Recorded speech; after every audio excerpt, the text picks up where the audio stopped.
Como prometimos, estamos en Venezuela, en este caso en Caracas, y estamos trabajando sobre la realidad de Venezuela.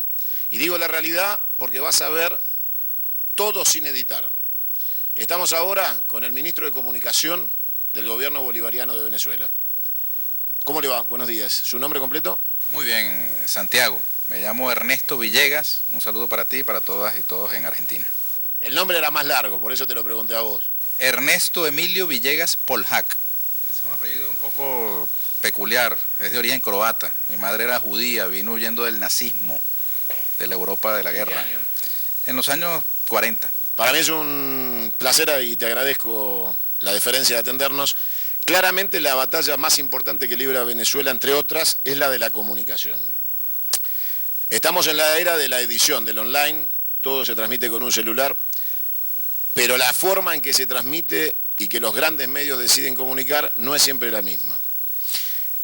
¿Cómo siente el ministro de Comunicación de Venezuela la batalla de explicar lo que pasa en Venezuela hacia afuera cuando hay asimetrías tan grandes en los recursos utilizados para comunicar la realidad de Venezuela?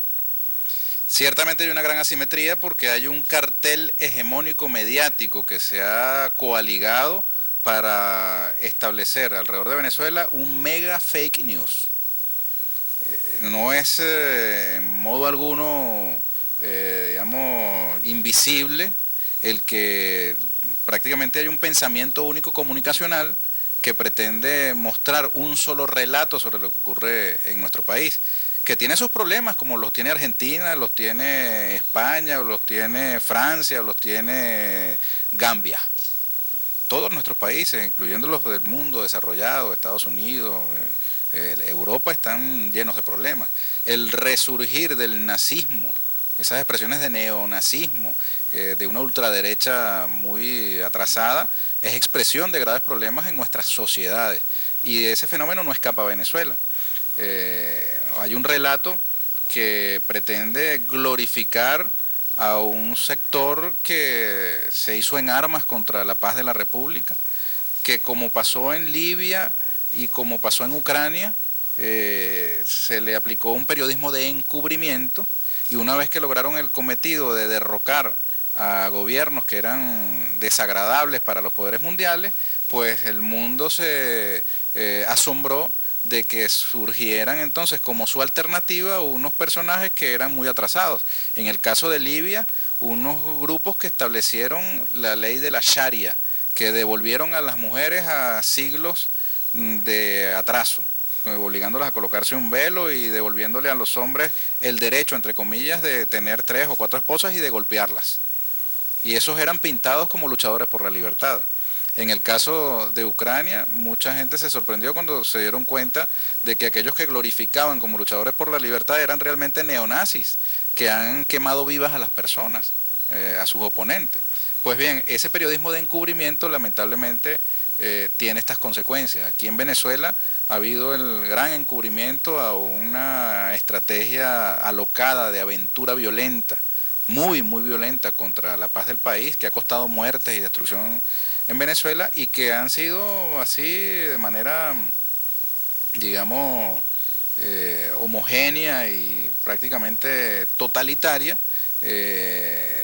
glorificadas como expresión de una lucha cívica, pacífica y democrática contra una dictadura cruel y terrible, ¿no? Cosa que es risible para aquel que venga y lo observe con sus propios ojos. Quienes conocen la rudeza de una dictadura saben que aquí en Venezuela puede haber un gobierno imperfecto y puede haber una sociedad imperfecta y tenemos muchísimas cosas por hacer, pero de allí a que exista una dictadura hay un trecho demasiado largo. Yo tengo aquí unas muestras que quisiera compartir contigo. Los propios trabajadores de radio y televisión española aseguran que de Venezuela no se informa, sino que se opina. Por las coberturas, digamos, sesgadas que sus enviados y corresponsales han dado a lo que aquí ocurre en Venezuela.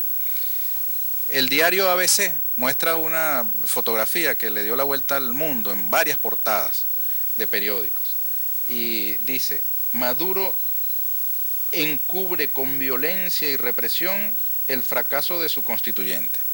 Pues resulta que la fotografía corresponde a un ataque terrorista efectuado por la oposición venezolana a fuerzas del orden en el país. Es como que en España se publicara esta fotografía con un atentado de ETA y se atribuyera la responsabilidad a la Guardia Civil. Es el mundo al revés del que nos hablaba Galeano. La agencia EFE de Noticias. Una sede en Caracas de la policía se incendió durante la jornada electoral en la que se elige la Asamblea Nacional Constituyente. Es decir, las sedes de la policía se incendian solas. No hay un autor. Por eso yo hablo del periodismo de encubrimiento. El diario El País de España dice, arranca la votación para la constituyente que amenaza la democracia en Venezuela. Es decir, una votación amenaza a la democracia. Cosa absurda.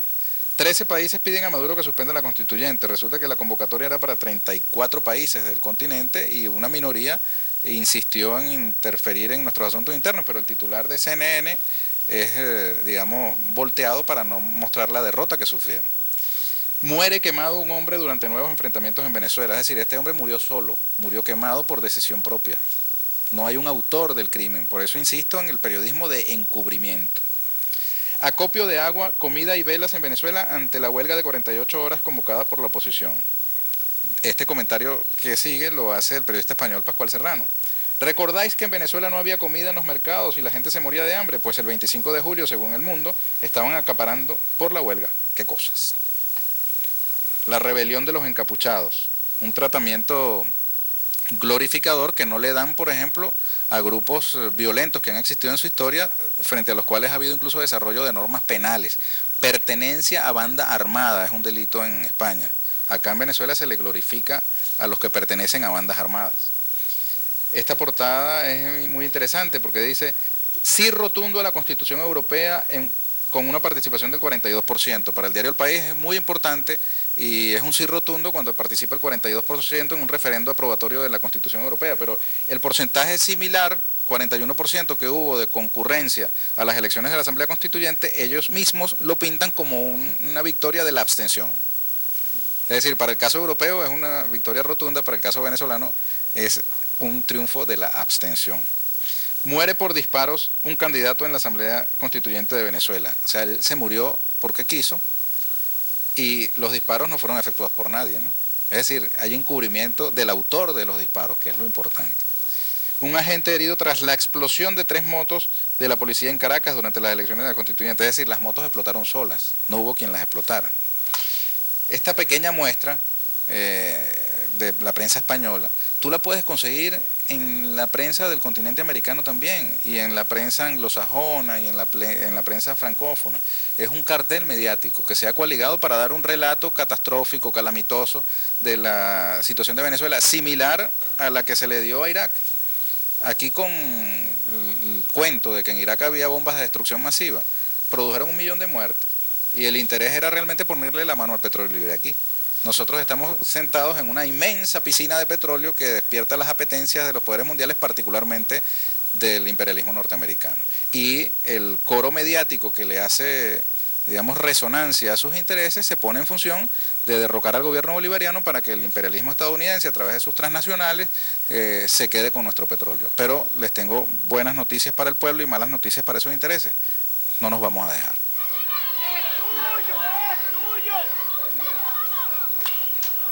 Y acá estamos, en el barrio 23 de enero. Béisbol. Está la familia, están todos. Es un sábado al mediodía. Como en cualquier club de Buenos Aires, pero en vez de fútbol, béisbol.